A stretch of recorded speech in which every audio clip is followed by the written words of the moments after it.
Joven, ikaw nga ba yan? Ako nga po, La. Wala nang iba.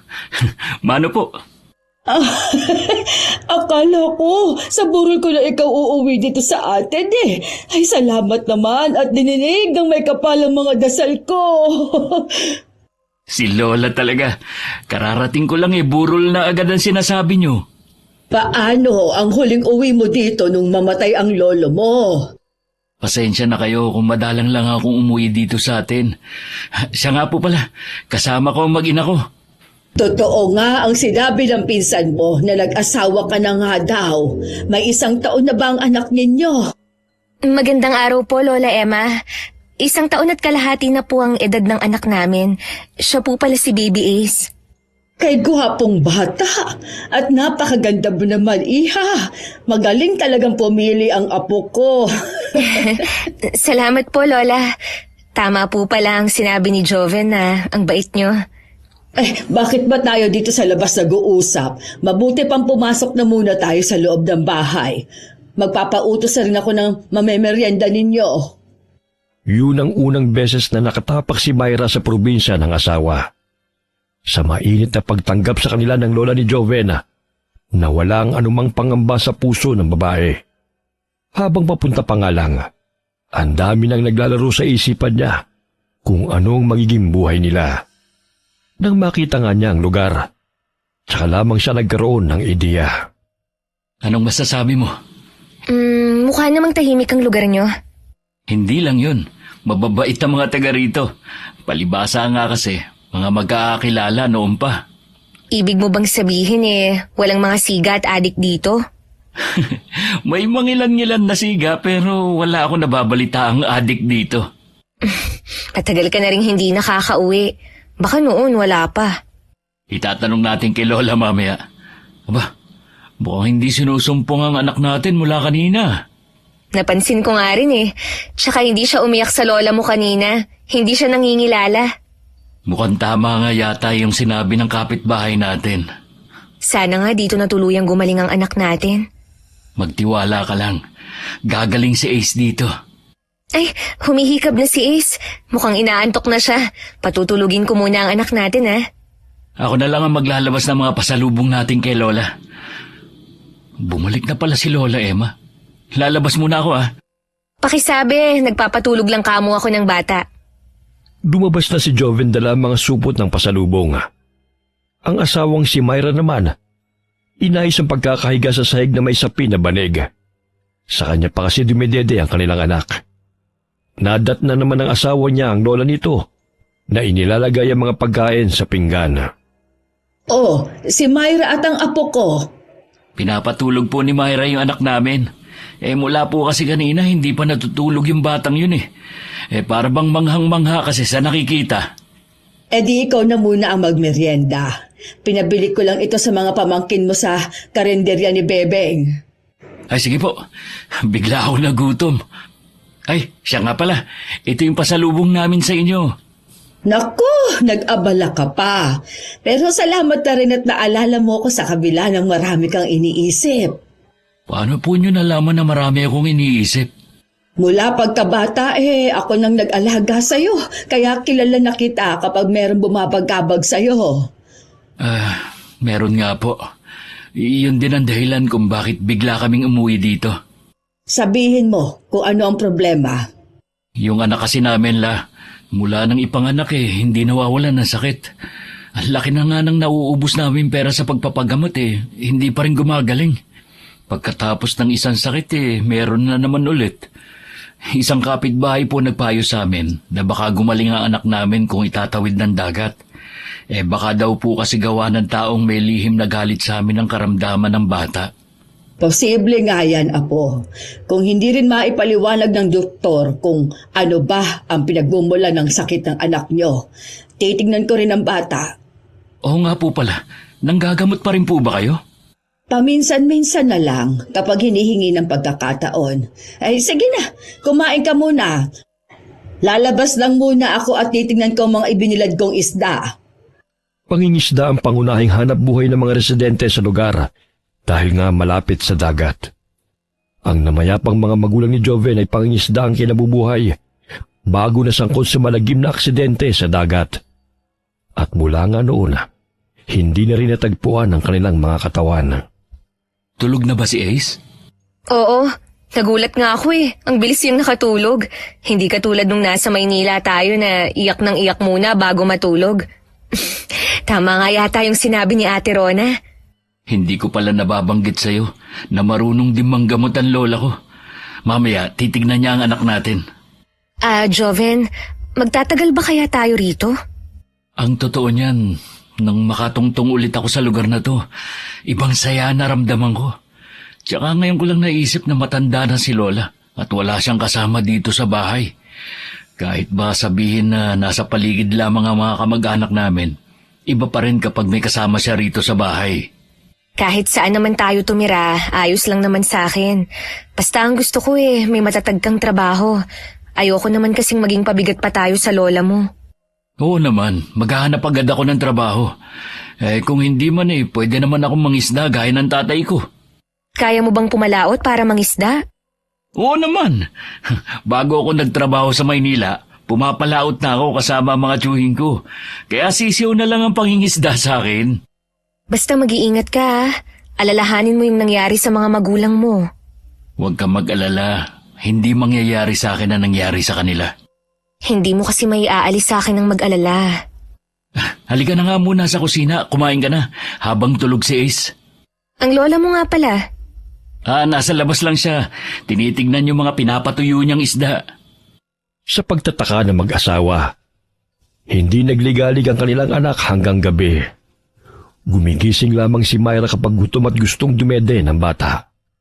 Kinabukasan naman, tinignan ni Lola Emma ang kanilang anak.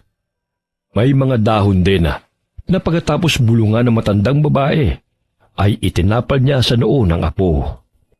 Lola, tama po kaya ang sinasabi ng kapitbahay namin sa tinirahan namin? Oo, iha. Hindi pangkaraniwan ang sakit ng anak nyo. May isang tao ang may lihim na galit sa inyo, kaya anak ninyo ang pinahihirapan niya. Alam kasi niya na ang bata ang kahinaan ninyong mag-asawa. Wala naman po kaming nagiging kagalit kaya nagtataka ako kung sino ang gumagawa nito sa amin. Kahit naman mabuti ang pakikisama natin sa ibang tao, hindi pa rin maiiwasan na merong maiinggit sa atin. Siguro nga po dahil lang sa inggit. Pero sana hindi niya na idinamay ang anak namin. Huwag na nga nating isipin kung sino man yun. Ang importante, magaling na ang anak natin. Sang-ayon ako kay Joven, iha. At isa pa, hindi na niya kayo masusundan pa dito. Maraming salamat po sa inyo, Lola. Sa wakas makakatulog na rin ng mahimbing ang anak namin. Siya nga pala, ano ang plano ninyong mag-asawa ngayon? Dito na po kami titira, kung ayos lang sa inyo, La. Ano bang klaseng tanong yan? Natural, masaya akong kung dito kayo titira. Ilang taon na lang naman ang ilalagi ko sa mundo na to. Gusto ko rin naman kayong makasama. Bala ko pong mangisda ulit. Pwede ka naman sumama sa mga tiyuhin mong pumalaot. Kakausapin ko nga po sila mamaya kung kanino ako pwedeng sumama. Mas maganda nga sana kung may sarili kang bangka, apo. Kung magugustuhan ko po ang pangingisda, bala ko pong pag-ipunan ng pambili ng bangka. Alam ko naman na magagawa mo lahat ng plano mo. Masipag at determinado ka naman na namana mo sa namayapa mong ama. Sayang nga po't hindi na natin sila kasama ng inay. Siguradong matutuwa ang mga yun kay Ace. Walang araw na hindi ko siya naaalala. Nakapagtataka nga lang na hindi na natin nakita pa ang kanilang mga katawan. Hindi man lang natin sila nagawang bigyan ng maayos na libing. Bakit nga po pala hindi na nakita ang mga katawan nila? Maraming paliwanag. Sabi pwedeng kinain na ng mga pating ang katawan nila. O baka napadpad na sa malayong lugar. Meron namang nagsasabi na tuluyan ng nilamon ng dagat ang mga katawan nila. Dito sa lugar namin, hindi lang sila ang nalunod na hindi na natagpuan ng mga katawan. Marami pa mga mangingisda. Iba talaga kasi kapag inabot ka ng bagyo sa laot. Bigla naman akong kinabahan. Parang ayoko nang payagan kang mangisda. Huwag kang mag-alala. Hindi naman ako papalaot kapag may bagyo. Kung sakali man na hindi makakapalaot si Joven, marami namang pwedeng pagkakitaan, katulad ng paglalako ng mga daing na isda. Ganun po ba ang ginagawa nyo, Lola? Oo, iha. Tutulungan ko po kayo. Madali naman po akong matuto eh. Madali lang naman ang ginagawa ko. Simple lang ang buhay dito sa amin. Sana hindi mo hanapin ang buhay na kinagisnan mo. Hindi po yan, Lola. Kahit saan naman po ako tumira ayos lang. Basta kasama ko ang mag-ama ko. Isang linggo nang nakatira sa lugar ang mag-asawa. Nang mag-umpisang sumama si Joven pumalaot sa isang tiyuhin na nakatatandang kapatid ng yumaong ama.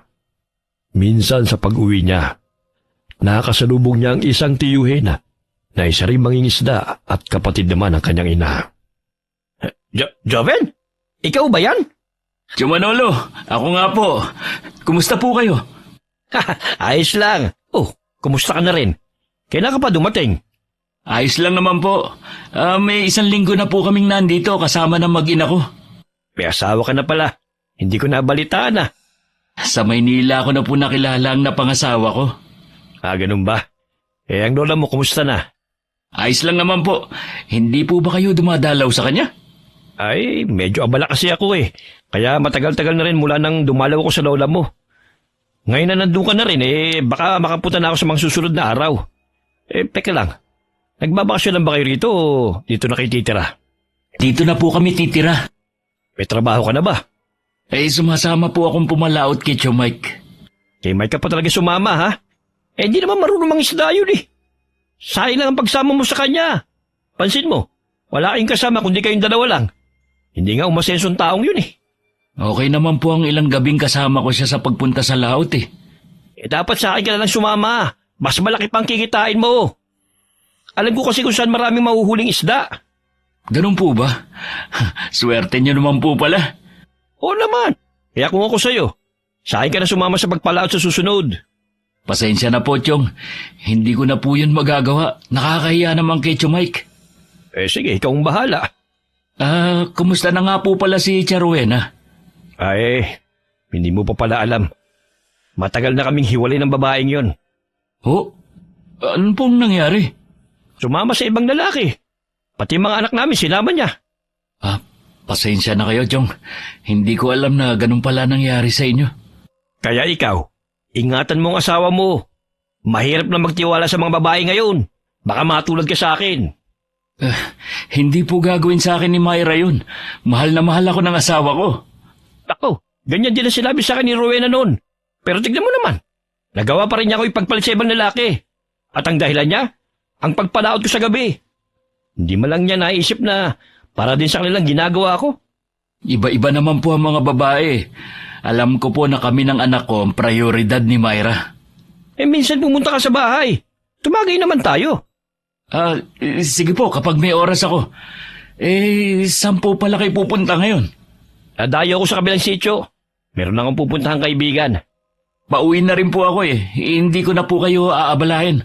Ingat po kayo, Tiyong. Ikaw din. Magkita lang tayo sa mga susunod na araw.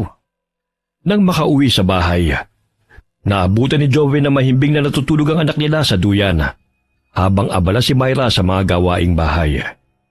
Ang kanyang lola Emma naman ay nasa kusina at may kung anong ginagawa. Inabot na rin niya sa asawang kinita ng araw na yun. Gusto mo na bang kumain? Mamaya na lang, hindi pa ako nagugutom. Baka kasi makatulog ka na naman ng walang kain. Hindi naman kami papalaot ni Tio Mike Bakit naman? Hindi mo ba narinig sa radyo, may parating daw na bagyo mamaya? Kaya pala iba yung hangin ngayon kahit walang ulan. Itatali ko muna yung mga poste nitong bahay. Titignan ko na rin yung mga bubong. Nandyan ka na pala, Joven. Opo la. Ano po ba ang ginagawa nyo? Ano po yung naaamoy ko? Gumagawa ako ng langis. Akala ko po hindi na kayo gumagawa ng langis. Mainam kasi yon, ngayong may bata dito sa bahay. Maiba nga pala ako la. Nakasalubong ko nga pala kanina si Tio Manolo.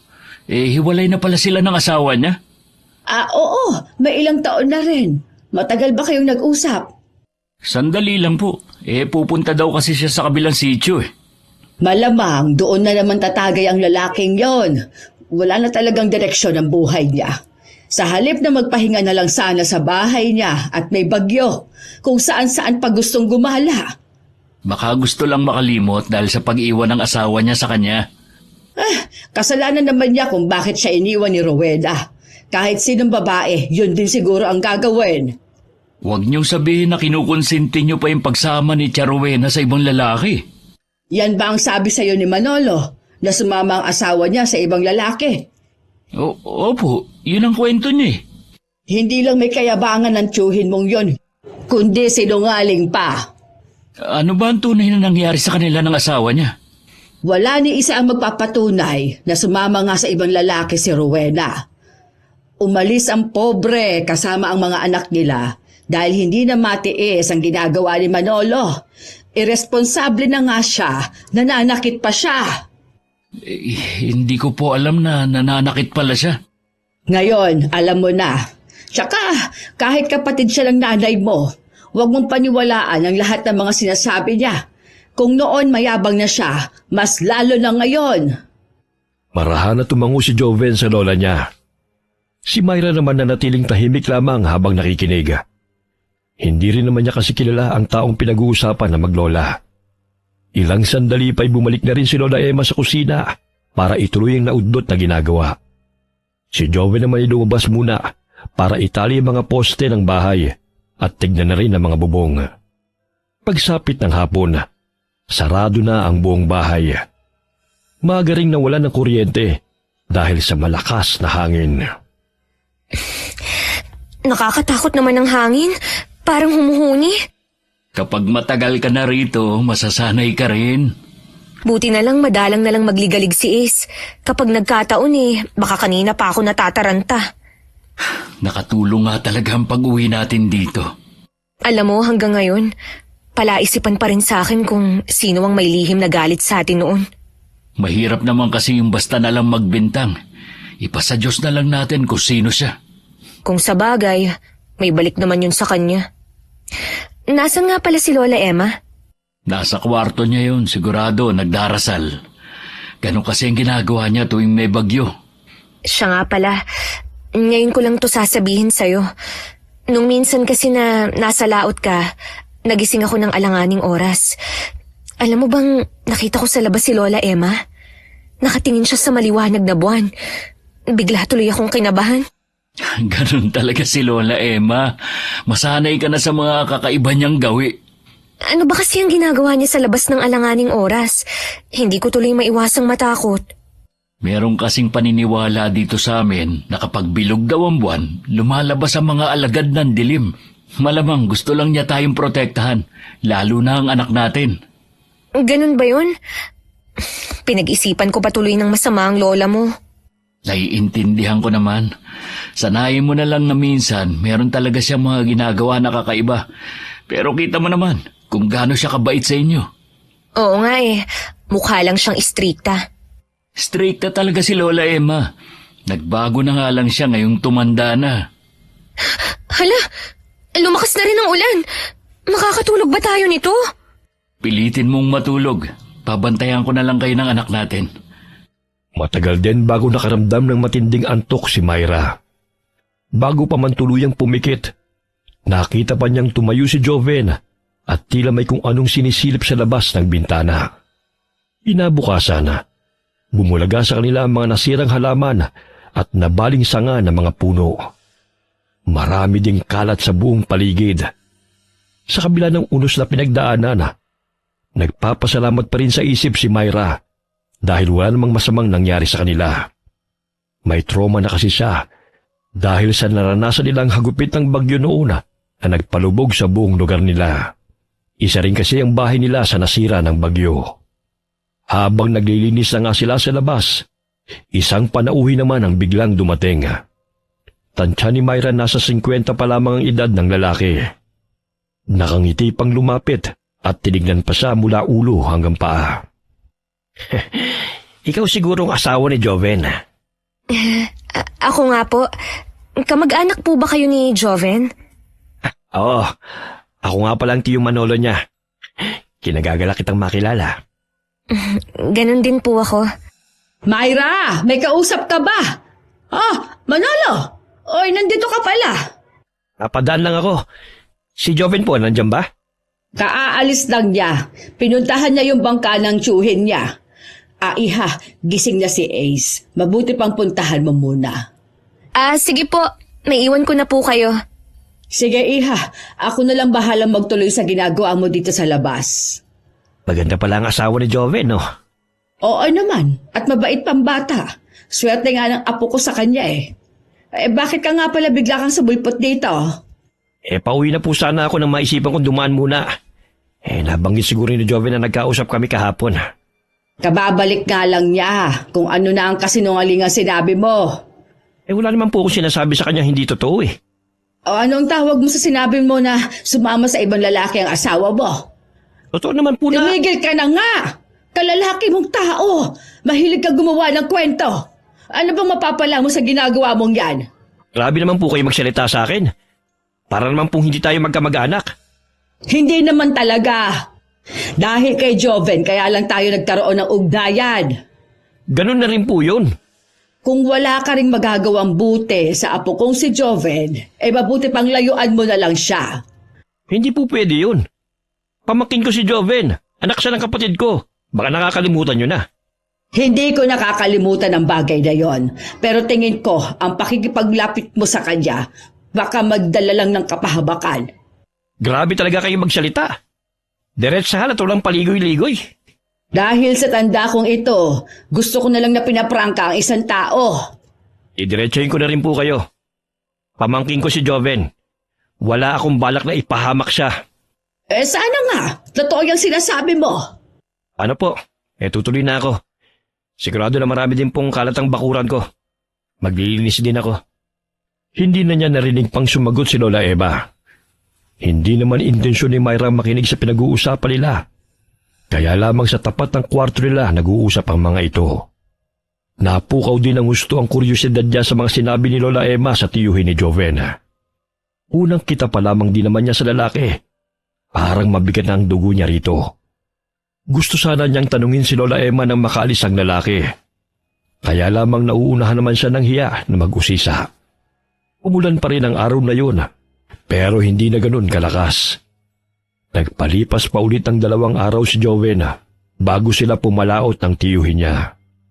Sakto naman na wala siya. Dumalaw muli ang tiyuhin niyang si Manolo. Chong! Kayo po pala. Tuloy po kayo. Nandito na ba si Joven? Wala pa po. Mamaya pa po ang uwi nun. Ikukuha ko po kayo ng kape. Salamat, Iha. Ang bait talaga ng asawa ng apo niyo, Napapadalas yata ang punta mo dito sa bahay. Parang ayaw niyo naman po kung pumunta rito. Nagtataka lang naman ako. Natural lang naman po yun. Dahil dito nakatira ang pamangkin ko. Bakit ba pakiramdam ko po galit kayo sa akin? Hindi na ba bukas ang bahay na ito para sa akin? Hindi ako galit sa'yo, kundi dyan sa ginagawa mong pagkakalat mo ng maling balita. Wala naman po akong ginagawang masama Anong wala? Tingin mo ba sa akin porke matanda na wala nang alam sa nangyayari sa paligid ko? Huwag niyo na po kasing paniwala ng mga nadidinig niyo. Ngayon na nandito na po si Joven at ang pamilya niya. Ibigay niyo lang po ang buong atensyon niyo sa apo niyo sa tuhod. Huwag mo nga akong utusan sa dapat kong gawin. Di naman po utos yun Payo ko lang po sa inyo yun para mas lalo pong humaba ang buhay niyo. Ewan ko sa'yo. Basta, binabalaan kita Huwag mong idadamay ang apo ko sa kalokohan mo. Heto na po ang kape niyo, Chong. Pasensya na po kung natagalan Nag-init pa kasi ako ng tubig. Sana sa susunod maabutan ko naman si Joven dito. Siya nga pala, Manolo. Hindi ka na ba pumapalaot ngayon? Hindi po muna. Nung nakaraan kasi sunod-sunod ang magandang huli ko Kapag ganun, maganda ang kita kaya nagpapahinga po muna ako. Kamusta po ba ang huli ng isda nila Joven? Konti lang po ang nahuhuling isda nilang magtiyo. Kaya po sapat lang ang kinikita niya. Sinabi ko naman kasi sa kanya na sa akin lang siya sumama Nahihiya yata siya kay Mike na iwan niya Hayaan mo ng apo ko kung sino ang kasama niya. Gusto ko lang naman na lumaki rin ang kita ni Joven. Lalo na't may pamilya na siya. Ayos naman po ang kita niya. Sapat naman po sa pangangailangan namin. Di dapat kayo nakukontento sa sapat na naiuwi niya. Dapat may ipon din kayo. Habang lumalaki kasi ang anak nyo, lumalaki din siyempre ang gastos. Napag-isip-isip ni Myra na tama naman ang sinasabi ng may edad ng lalaki. Kaya lamang hindi naman pwedeng paunahan niya si Jovena. Lalo't halata naman na ayaw ni Lola Emma sa tiyuhin ito. Nang maubos ang laman ng tasa, nagpaalam na rin ang tiyuhin ang asawa niya. Sa kanyang pagtataka, ipinatapon ng matanda ang tasa na ginamit ng lalaki. Huwag kang magtitiwala sa kanya, iha. Bakit naman po? Sundin mo na lang ang sinasabi ko sa'yo. Para din yon sa kapakanan mo. Sige po. Maiwan ka na muna dito. May kailangan lang akong puntahan. Babalik din ako kaagad. Mag-iingat po kayo, Lola. Sa loob ng isang buwan, wala pa ring pagbabago sa huling isda ni na Joven at ang tiyumite niya. Para bang inaalat talaga silang magtiyuhin. Para may pandagdag sa gastusin sa bahay. Tuwing hindi nakakapalaot si Joven, naglalako naman si Myra ng daing na isda. Katulad ng araw na yon, naglako siya. At hindi inaasahan na makakarating siya sa dulong bahagi ng baryo, kung saan nakatira ang tiyuhin ng asawa. Ang sipag mo naman. Akala ko mga taga Manila walang alam sa buhay sa probinsya. Wala nga po, pero kaya ko naman maghanap buhay. Sino nga palang naiwan sa anak mo? Iniwan ko po kay Lola Emma, tsaka nandun naman po si Joven. Hindi ka na rin naman iba sa akin. Pamangkin na rin kita. Kung ako sa'yo, huwag mong ipagkakatiwala ang anak mo sa matandang yun. Sige ka. Baka magising ka na lang na isang araw wala na ang anak mo. Ano po ang ibig niyong sabihin? Isang buwan ka pa lang naman na nandito Malalaman mo rin ang ibig kong sabihin. Mas mabuti pa rin po kung sa inyo na mismo manggagaling. Pasensya ka na, iha. Pero ayokong isipin mo na sinisiraan kong matandang yun. Teka lang. Ilan na lang ba yung tinitinda mo? 3 balot na lang po ito. Bibili ko na lahat yan para makauwi ka na sa inyo. Madami po ito Hindi po ba mag-isa lang kayo sa bahay niyo? Hayaan mo na, iha. Ang mahalaga ay makauwi ka na maaga sa inyo. Sige po. Maraming salamat po sa inyo, Chong. Mabilis nang ibinalot ni Myra sa supot ang 3 balot ng daing. Pagkatapos abutin ang bayad, nagpaalam na rin siya. Habang naglalakad palayo, hindi niya maiwasan na lumingon. Wala na sa kinatatayo nito ang lalaki. Naisip niya na baka pumasok na sa loob ng bahay. Pagdating sa kanila, ang naabutan niya lang ay si Lola Emma at ang kanyang anak. Maaga kaya yatang nakauwi ngayon. Opo. Mabilis po kasing naubos ang paninda ko. Buenas ka talaga sa pagtitinda. Lola, si Joven po. Nasa likod bahay, nagsisibak ng kahoy na panggatong. Ako na po ang mag-aalaga kay Ace. Salamat po sa pagbabantay sa kanya. Baka napapagod ka pa, magpahinga ka na muna. Hindi naman nagliligalig itong anak mo Tsaka wag mong sanayin na lagi kang ang apo ko. Nakakahiya naman po kasi sa inyo kung pati itong si Ace aalagaan nyo. Gusto ko rin naman. Nagpapasalamat nga talaga ako dahil inuwi ninyo dito ang apo ko. Si Ace ang bunsong apo ko sa tuhod. Mahilig po siguro talaga kayo sa bata, Lola. Oo. Ilang apo din ang inalagaan ko sa nakalipas na taon. Lola, ipapasok ko na po sa kwarto si Ace Hihilamusan ko na rin po. Sige. Sa kusina lang ako. Habang binibihisa ni Myra ang anak, pumasok naman si Joven na basa ng pawis. Nakaramdam kaagad siya ng inis dahil hinayaan ito sa kanyang lola ang anak nila. At isa pa sa nakadagdag ng pag-aalala niya ay ang mga sinabi ng tiyuhin nito. Bakit mo naman iniwan sa lola mo ang bata? Hindi naman maligalig yung bata Kita mo naman na magkasundo sila ni Lola. Alam ko naman. Pero alam mo naman na may edad na rin ang lola mo. At may kakulitan na rin si Ace. Paano kung malingat yung matanda? Naisip ko kasi, kung hihintayin pa kitang dumating, baka gabi na, hindi pa ako nakakatapos magsibak. Basta sa susunod kapag sa'yo ko ibinili ng bata, huwag mong kung kani-kanino iniiwan. Teka nga lang, may problema ba kung maiwan kay Lola ang anak natin? Gusto ko lang ingatan ng anak natin. Matanda na si Lola, at saka ayoko nang abalahin pa siya. Hindi niya pababayaan ng bata at malakas pa sa kalabaw ang Lola. Kita mo naman siguro kung paano siya kumilos dito sa bahay. At mula nang dumating tayo, hindi kanya pinakitaan ng masama. Wala naman akong masamang ibig sabihin eh. Eh bakit kailangan mo yung sabihin? Pasensya ka na. Pagod lang siguro ako. Ikaw naman kasi itong may gustong maglako eh. Sabi ko naman sa'yo na dito ka na lang sa bahay at alagaan mo ang anak natin. Ako na ang bahala sa lahat ng gastusin natin. Gusto ko lang kasing makatulong din. Yung ginagawa mo dito sa bahay at pagtulong kay Lola, malaking bagay na. Huwag ka nang maglalako sa susunod. Dito ka na lang sa bahay at alagaan mo ang anak natin.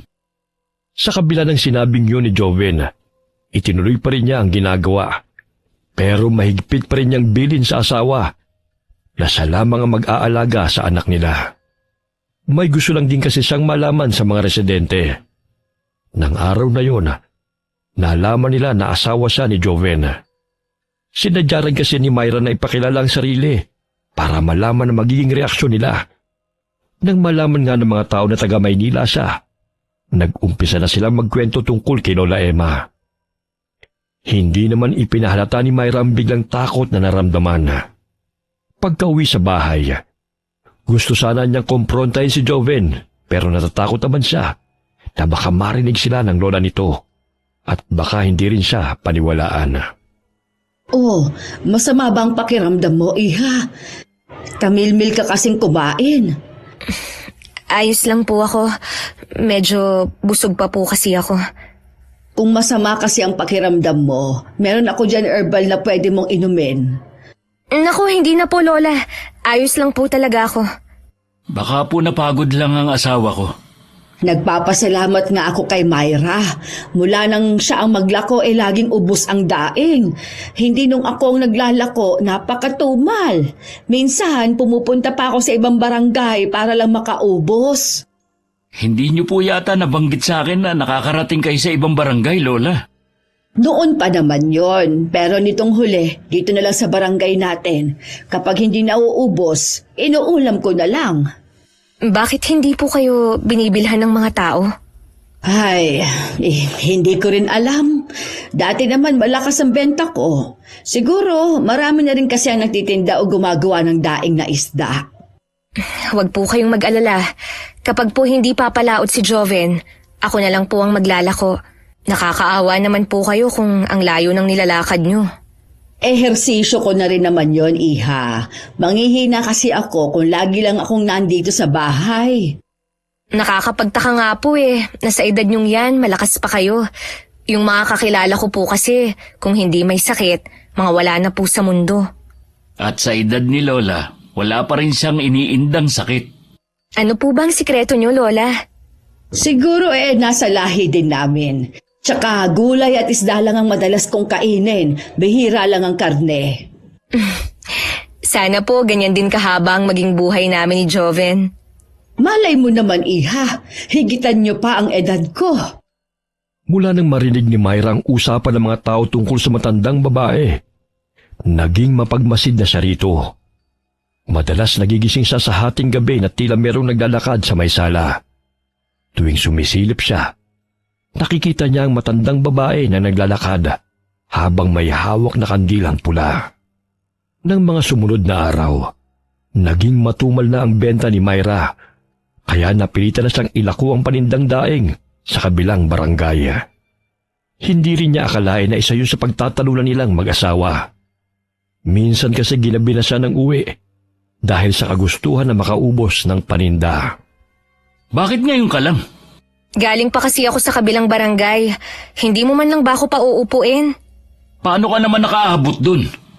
Kasi wala nang bumibili sa akin dito sa lugar natin. Di sana umuwi ka na lang. Hindi yung kung saan ka pa nakakarating. Hindi mo ba alam na malaking tulong sa atin ang ginagawa ko, ha? Kahit papaano nakakaipon ako. Hindi pa ba sapat yung kinikita ko, ha? Sapat lang. Pero ang gusto ko, yung nakakaipon ako.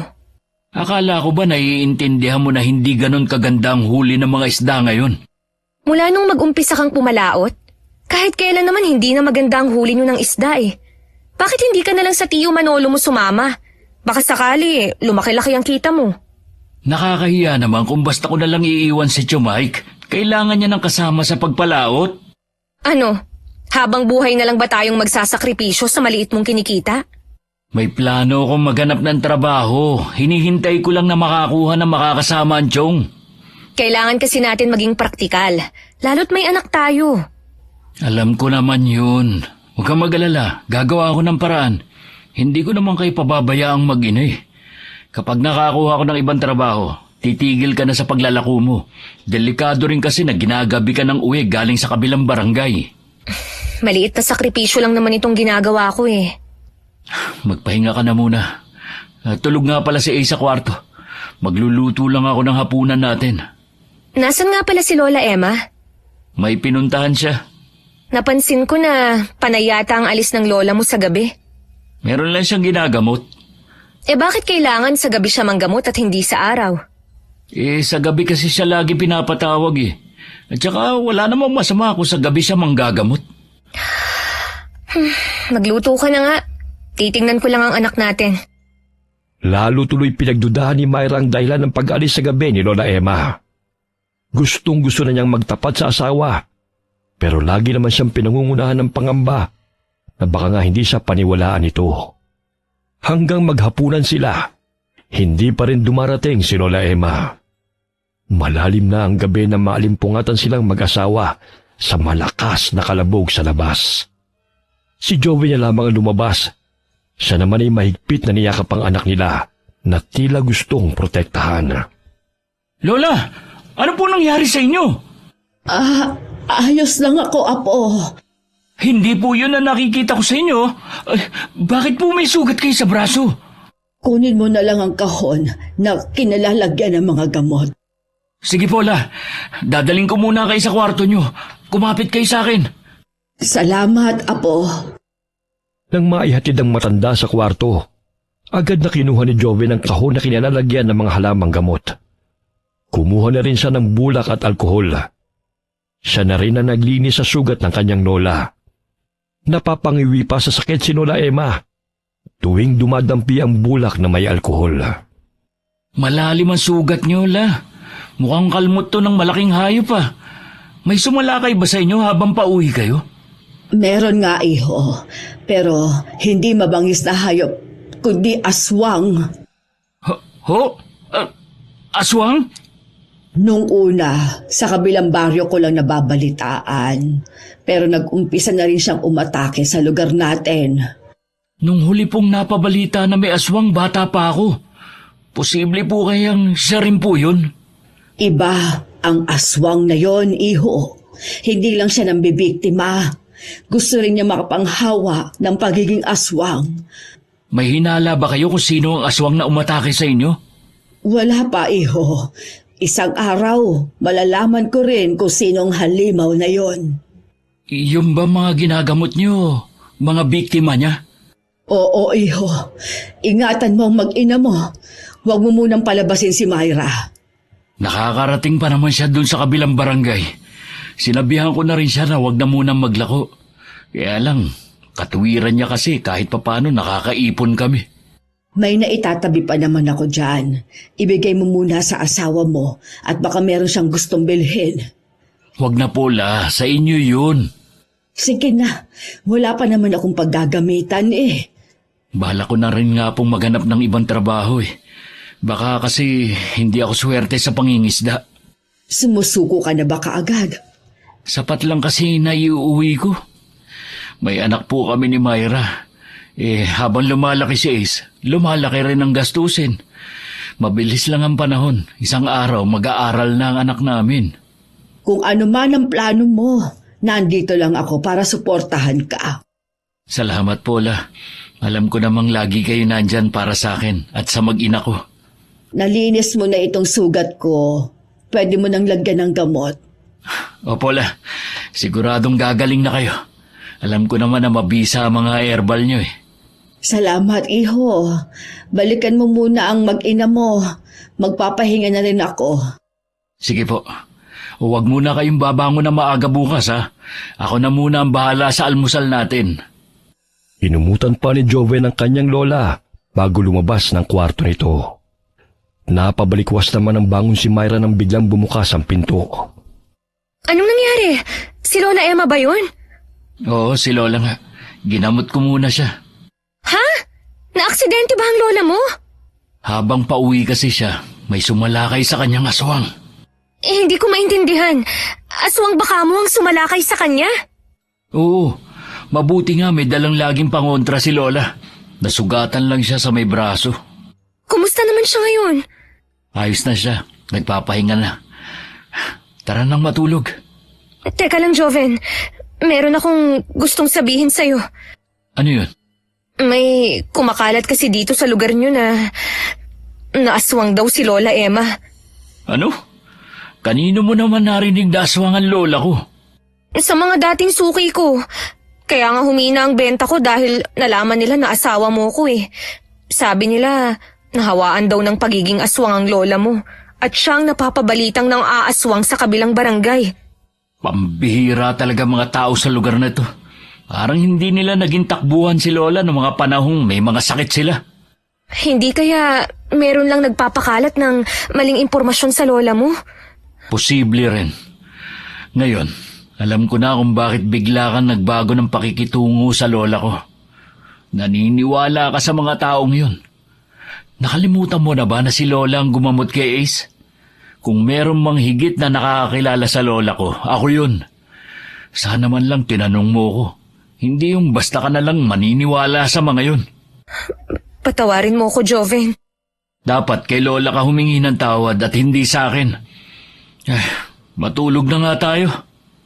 Mula ng gabing yun, naging malamig na ang pakikitungo ni Joven sa asawa. Naiintindihan naman yun ni Myra dahil nagkamali siya.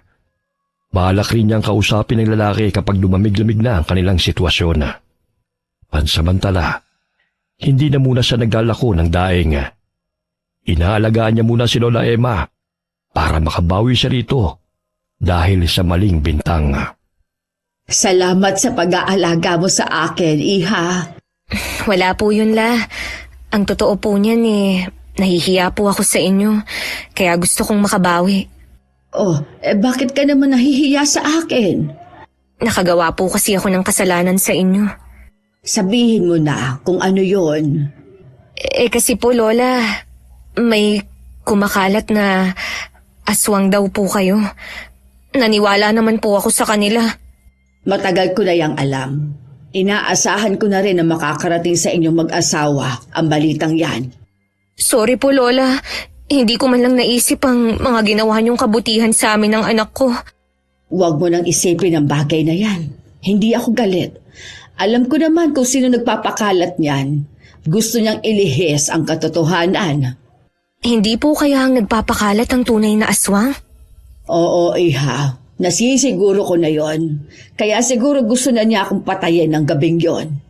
Bakit po hindi niyo ipinagtapat kay Joven na kilala niyo ang aswang? Hindi pa ito ang tamang panahon dahil ang taong yon ay malapit kay Joven. Ho? Sino po ba ang tinutukoy niyo? Si Manolo. Sinungaling ang lalaki na yon. Kaya po pala ganun ang sinabi niya sa akin tungkol sa inyo. Sa sobrang pag-aalala ko sa anak ko, naniwala agad ako sa kanya. Ngayon alam mo na, iwasan mo na ang taong yon. Opo, La.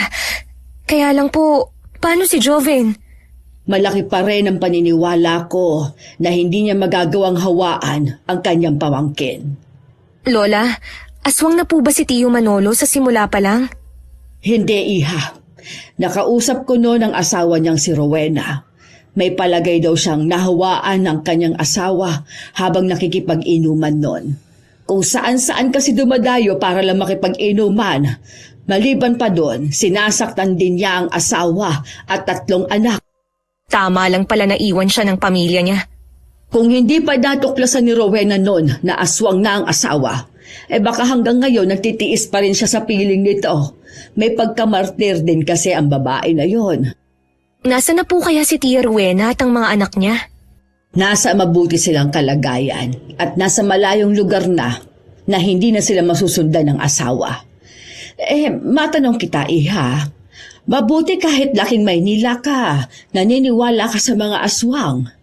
Kahit po sa syudad ako lumaki at nagkaisip, Namulat naman po ako sa mga kwentong katatakutan ng ama ko. Taga-probinsya po kasi siya at marami pong alam tungkol sa mga aswang.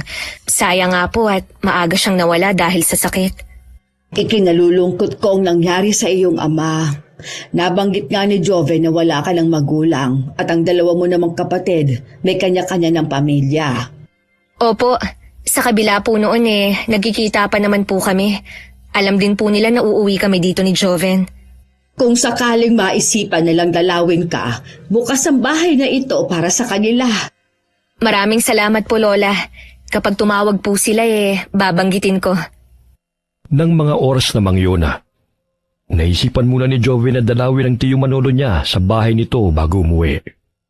Sa may bungad pa lamang ng pinto'y may naamoy na siyang masangsang na amoy na nagmumula sa loob. Nang marahan niya yung itulak, tumambad sa kanyang napakadumi at makalat na loob ng bahay. Aatras na sana maramdaman na may tao sa likod niya. Pagharap niya, ang tiyuhin ang bumungad sa kanya na matiim ang pagkakatitig sa kanya. Anong ginagawa mo rito? Dinadalaw po kayo. Pasensya na po kayo sa abala. Hindi ka naman abala sa akin Matagal na nga kitang hinihintay na dumalaw sa akin Atras sa likod ng bahay. May kubo roon. Marubi pa kasi ang bahay ko Napansin ko nga po. Mukhang wala na kayong oras na maglinis Kung nandito sana ang tiya Rowena mo, siya ang gagawa niyan. Hindi ko na rin kasi maasikaso at madalas akong wala rito sa bahay. Alam niyo ba kung nasaan ang mag-iina niyo? Matagal na akong sumuko sa paghahanap sa kanila.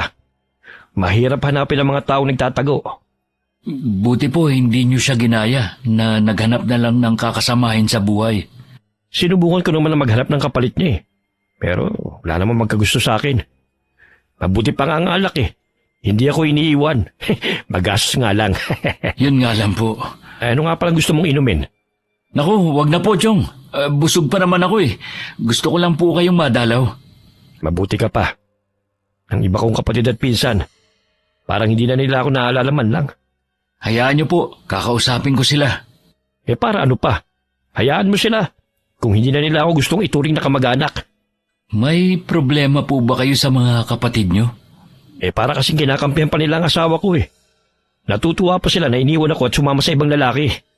Hindi naman po siguro, Chong. Basta wala na akong pakialam sa kanila. Pamilya pa rin po tayo.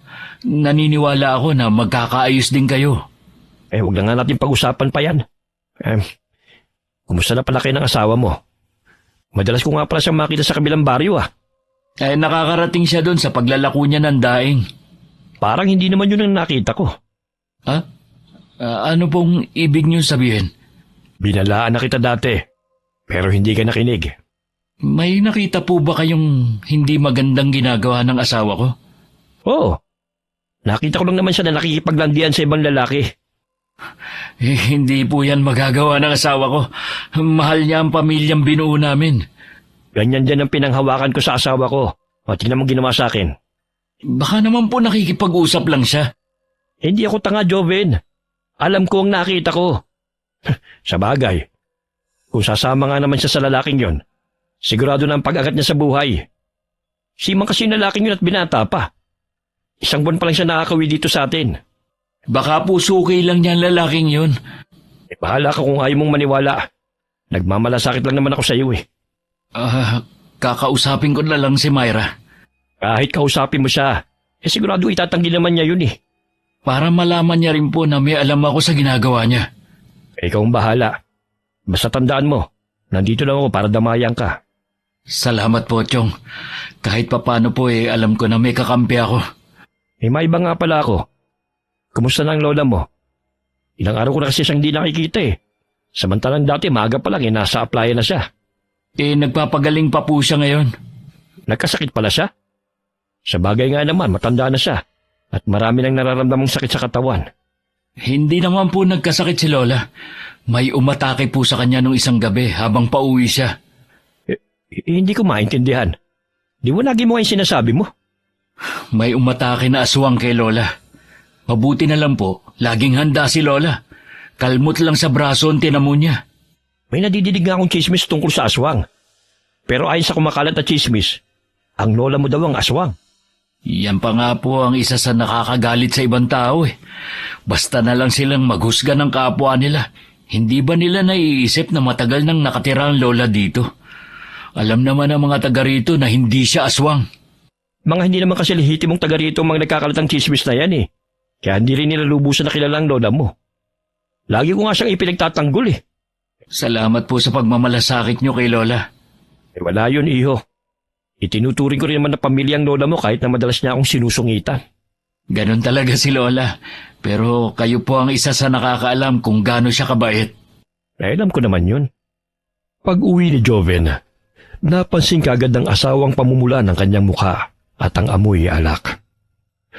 Ang paalam niya kasi sa kanyang lola kanina ay maghanap lamang siya ng trabaho. Pero mukhang hindi naman yun ang nahanap ng lalaki. Akala ko ba maghahanap ka ng trabaho? Yun ang paalam mo kanina, di ba? Pinuntahan ko yung mga kakilala ko. Sasabihan na lang daw nila ako kung may bakante sa kanila. Saan ka pa ba dumaan? Doon, kay Chomanolo. Nakipag-inuman ka pa sa kanya imbis na umuwi na lang sana dito sa bahay. Ano naman ngayon? Tiyuhin ko yun, Myra. Kaya wala kang karapatan na questionin kung bakit ako nakipag-inuman sa kanya. Nagtitipid na nga tayo eh, uminom ka pa talaga. Imposible naman na hindi ka nagbigay ng pambili ng alak. Pwede ba? Tigilan mo lang ako, ha? Ikaw pa ang magagalit, ha? Ako, uminom lang. Ikaw, anong ginagawa mo kapag nakataligod ako, ha? Anong sinasabi mo dyan? Hindi kita maintindihan.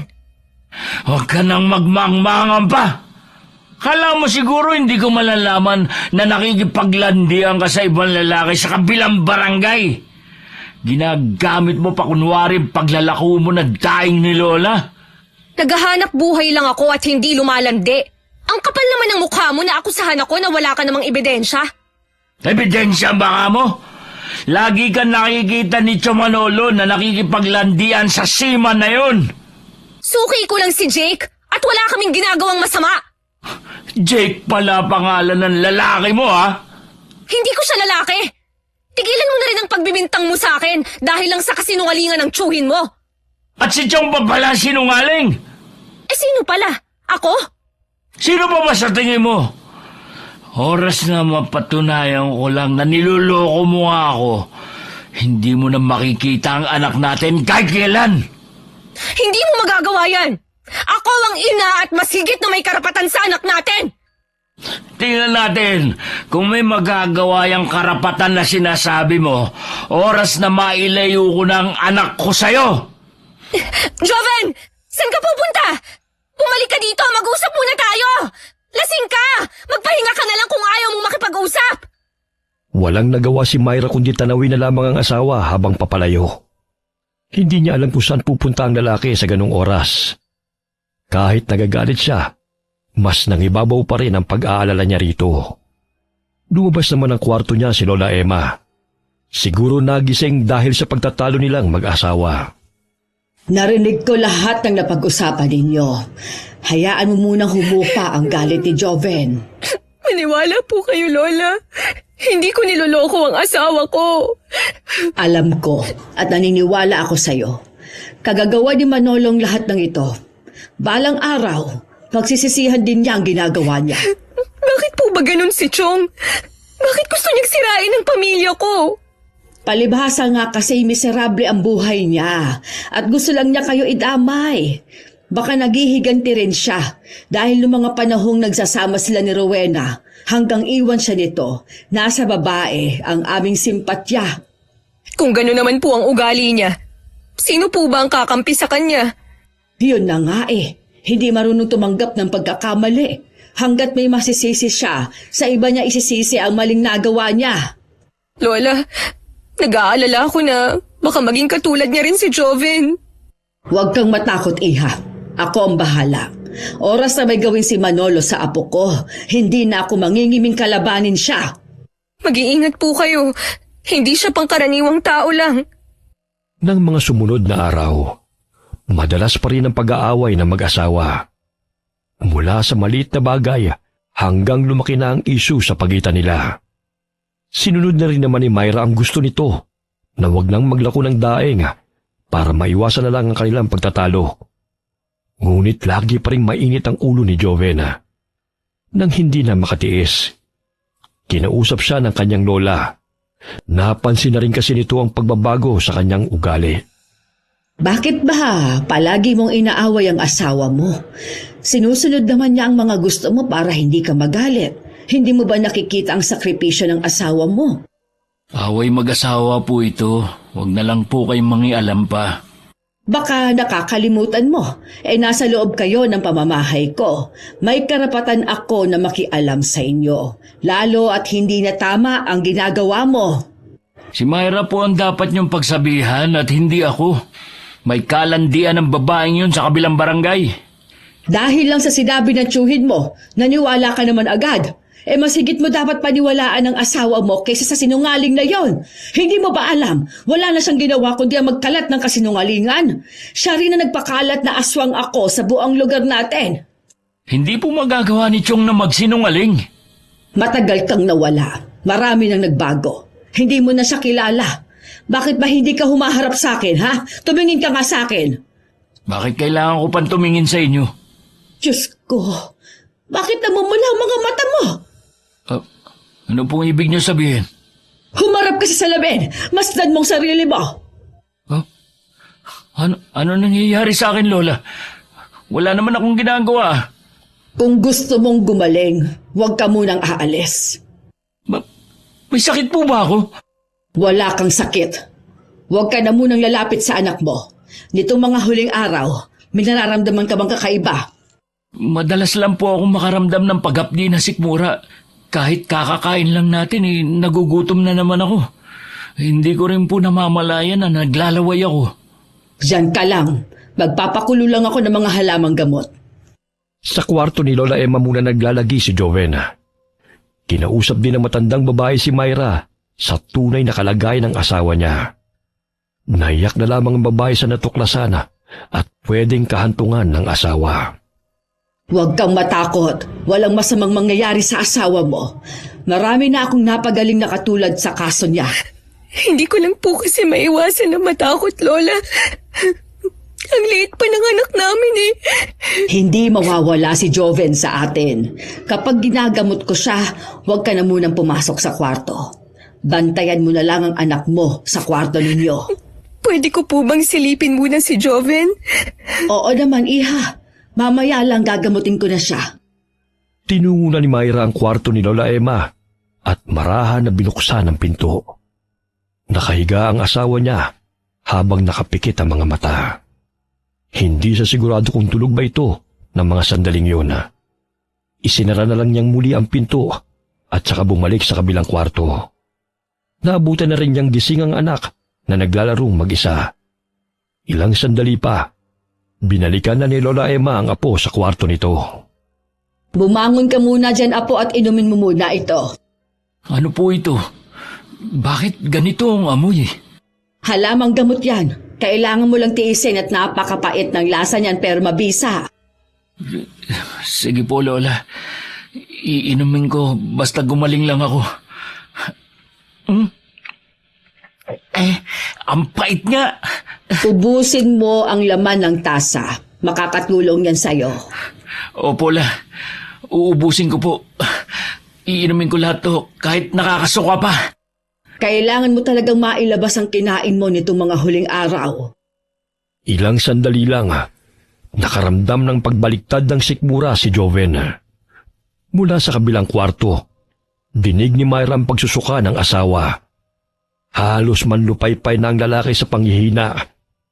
Lahat ng kinain inilabas na niyang lahat, hanggang sa sumuka na siya ng malapot at malansang amoy na kulay itim. Pagkatapos noon, nanghihina na bumalik siya sa higaan at tila hinihila ang kamalayan. Nang makatulog ang apo, lumabas ng bahay si Lola Emma para kausapin si Tio Manolo. Para kang nakakita ng multo sa itsura mo. Hindi ko lang inaasahan na dadalawin niyo ako dito sa bahay ko. Kung nun sana humingi ka kaagad ng tulong para magamot ang pagkakayanggaw sa iyo, hindi ka aabot sa ganito. Ibig lang sabihin nun, ginusto mo rin ang nangyari sa'yo. Ano bang dahilan ng pagpunta mo rito? Akala mo ba magiging tulad mo rin si Joven, ha? Gusto mo pang idamay ang apo ko? Dahil sa ginawa mo sa kanyang yan, magbabayad ka. Binalaan na kita noon, pero hindi ka nakinig. Ano ba magagawa ng isang matandang katulad mo, ha? Hindi mo pa nga ako lubusan nakilala. Pati si Myra, ginawan mo rin ng kwento sa apo ko. Palibasa kasi malungkot ang buhay mo, kaya gusto mo pang mandamay. Kung wala kang magandang sasabihin, mabuti pa umalis ka na. Ikaw ang umalis sa lugar nito. Oras na malaman ng mga tao na ikaw ang aswang, alam mo na ang mangyayari sa'yo. Kaya kung ako sa'yo, kusa ka nang umalis. Di ko gagawin yon. Kahit ipagkalat mo pa ang sikreto ko, walang maniniwala sa'yo. Mas paniniwalaan pa rin nila na ikaw ang aswang. Ang galing mong humabi ng kasinungalingan. Hintayin mo lang ang karma mo. Umalis ka na!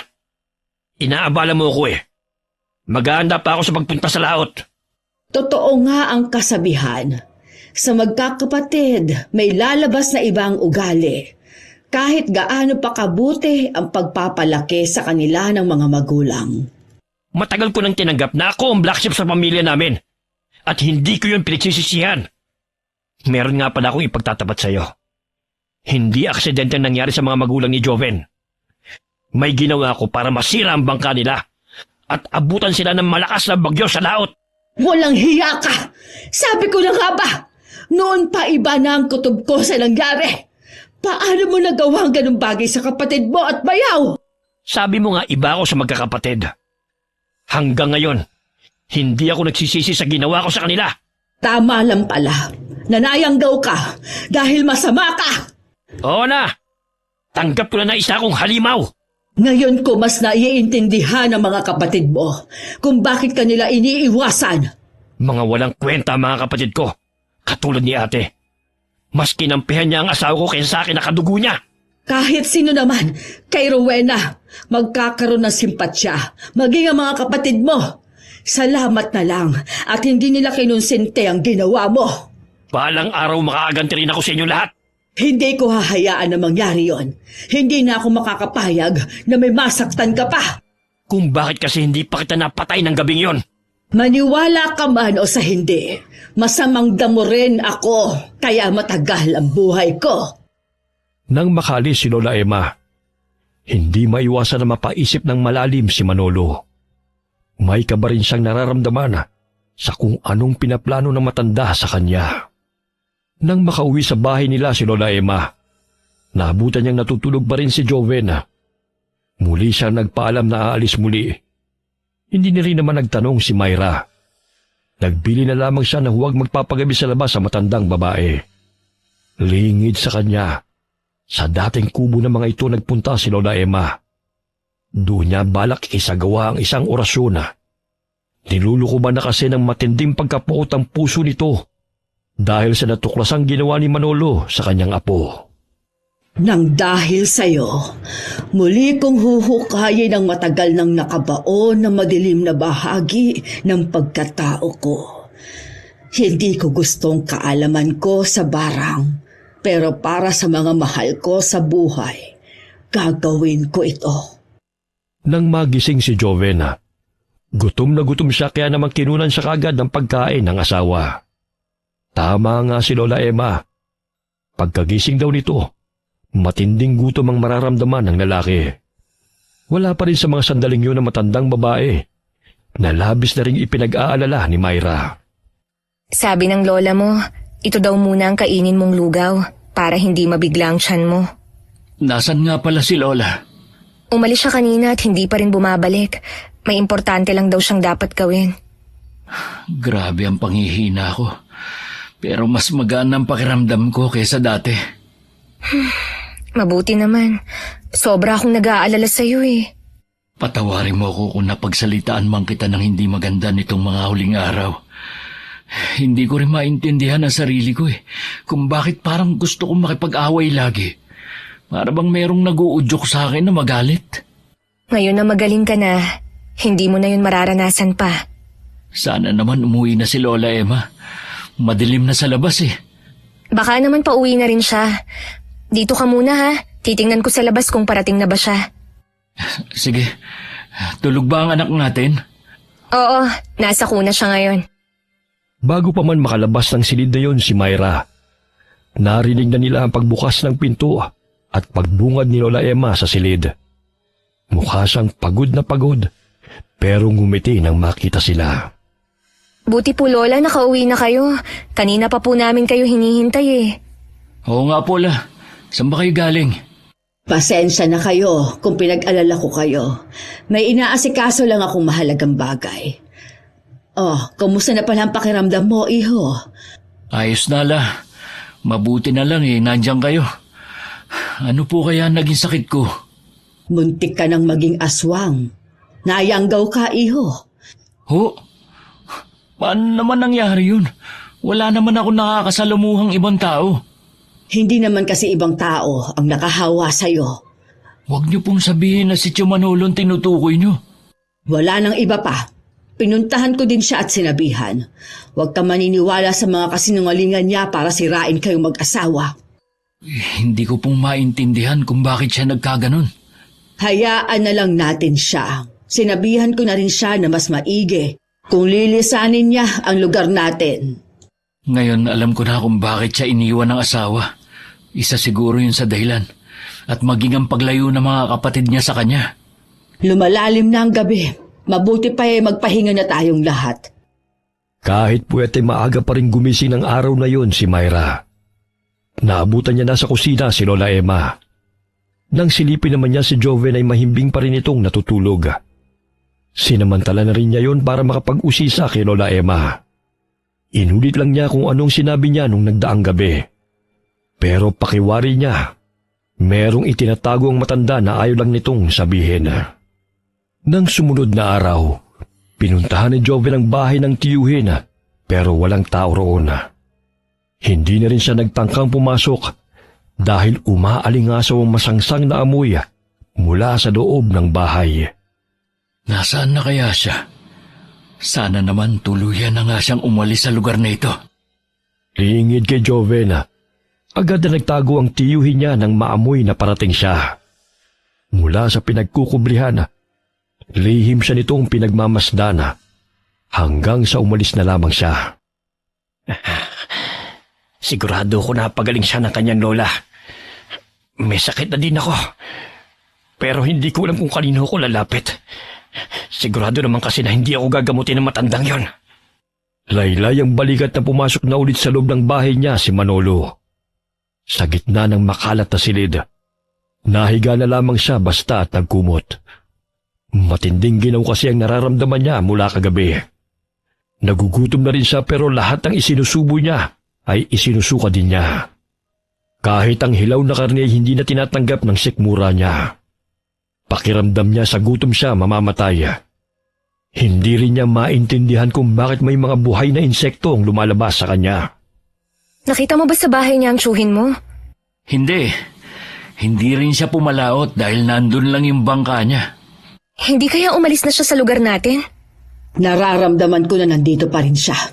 At isa pa, wala naman siyang mapupuntahan.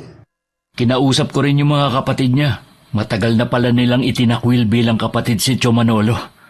Sa tingin ko po, alam na rin nila ang sikreto nito.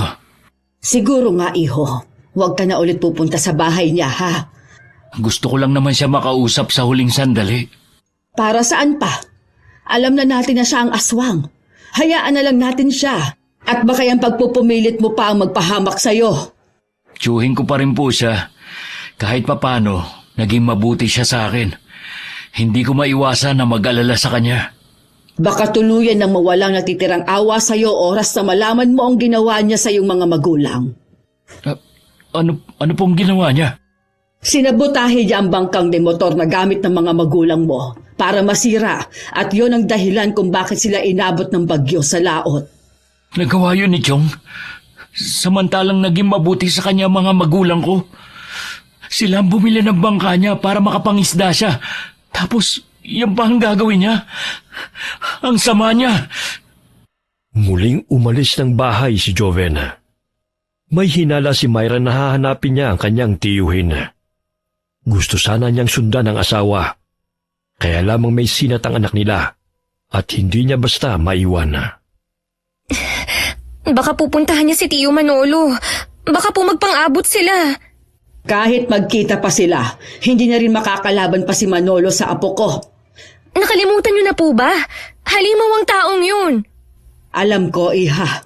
Magtiwala ka lang. Walang masamang mangyayari kay Joven.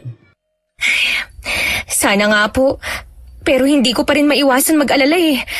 Pwede po bang pakibantayan niyo muna si Ace? Susundan ko lang po si Joven. Bago pa makapagsalita si Lola Emma, mabilis na siyang pumanaog ng bahay. Kasalukuyang natutulog noon ang anak niya. Alam naman niya na hindi siya pababayaan ng kanyang lola.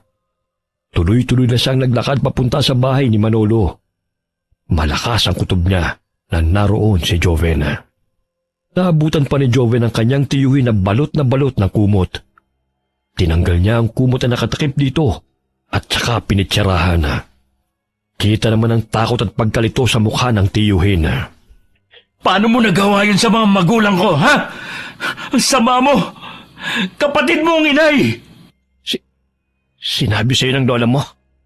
Oo! Paano mo ipapaliwanag ang ginawa mo? Anong dahilan mo? Magulo ang isip ko noon.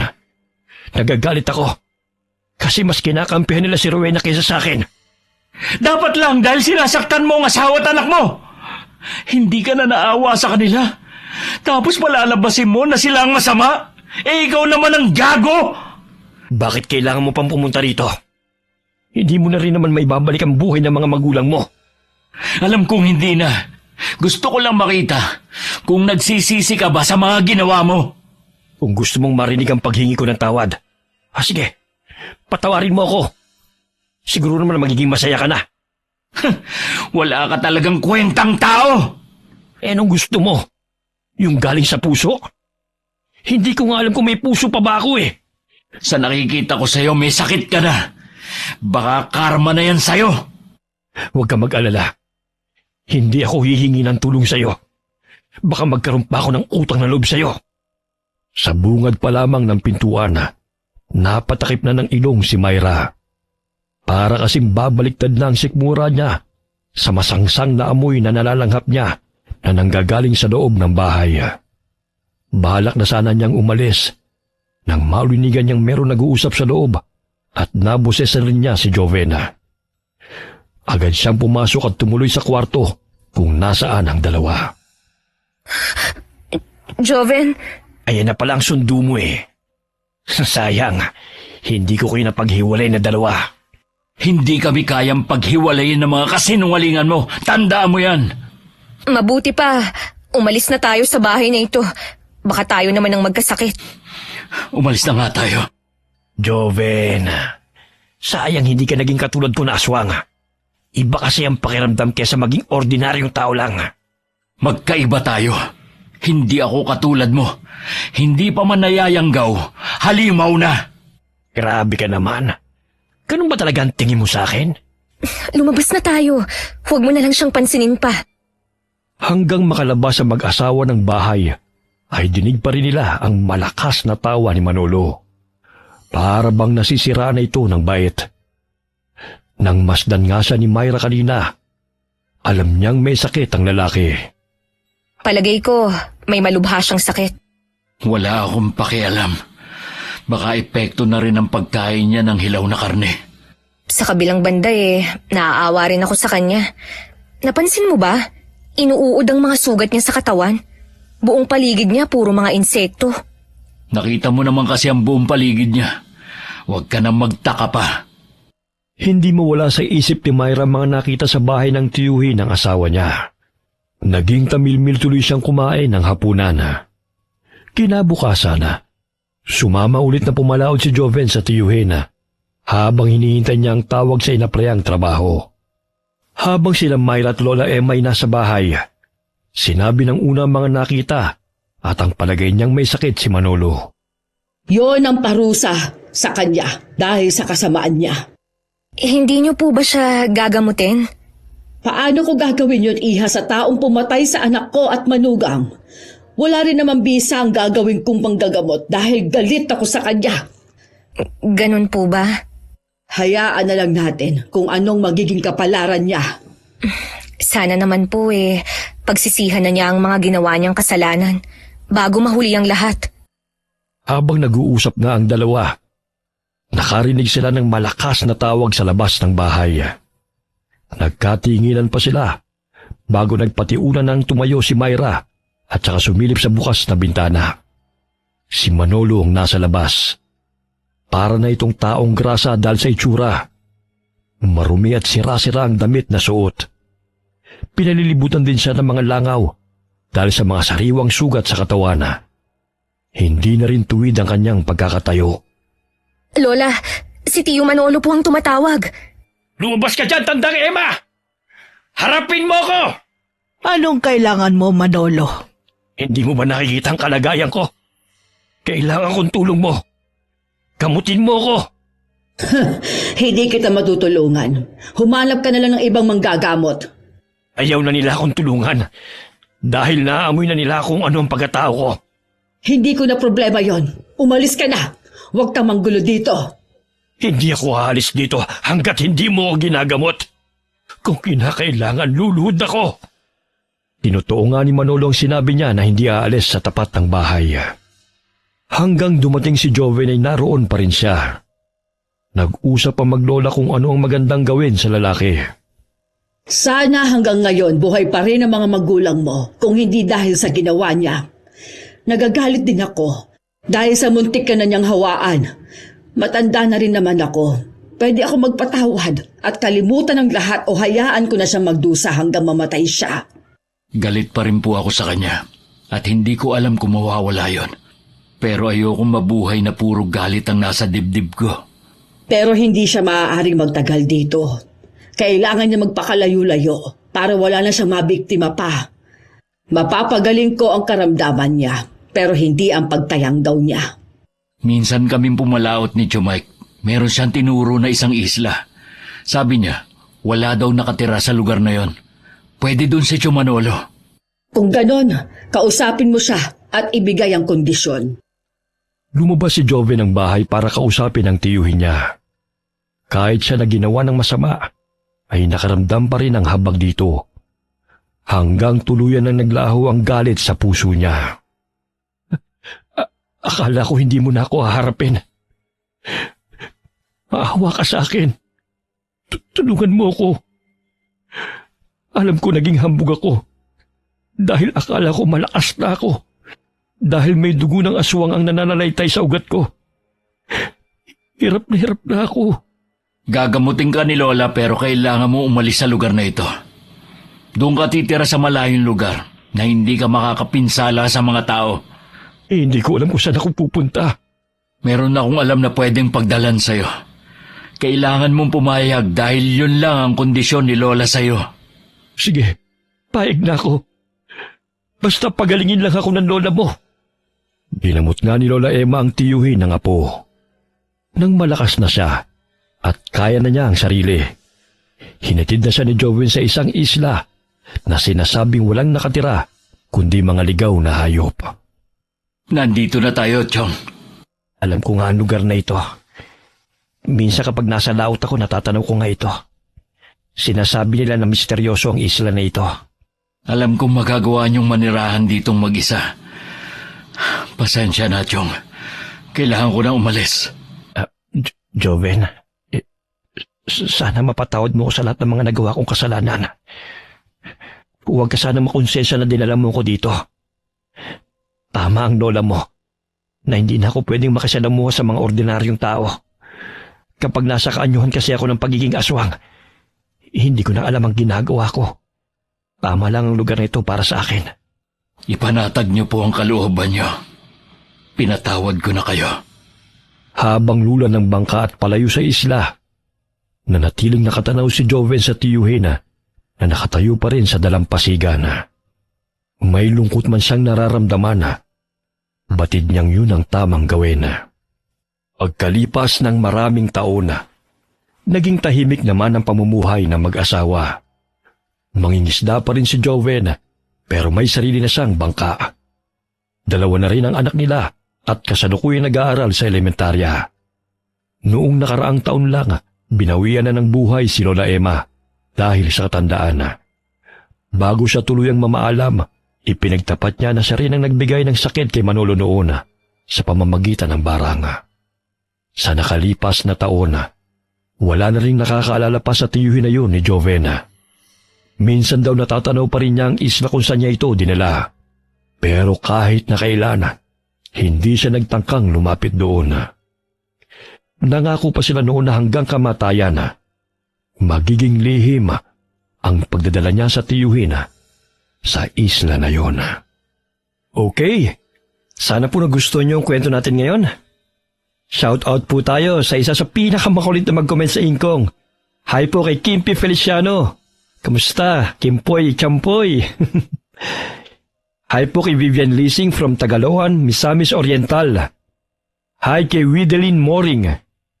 Hi po kay Achilles from Ilocos Sur. Hi kay Shell Siason from Taiwan. Hi po kay Lynn Buro from Haro, Iloilo City. Alright, marami pong salamat and God bless po sa inyong lahat.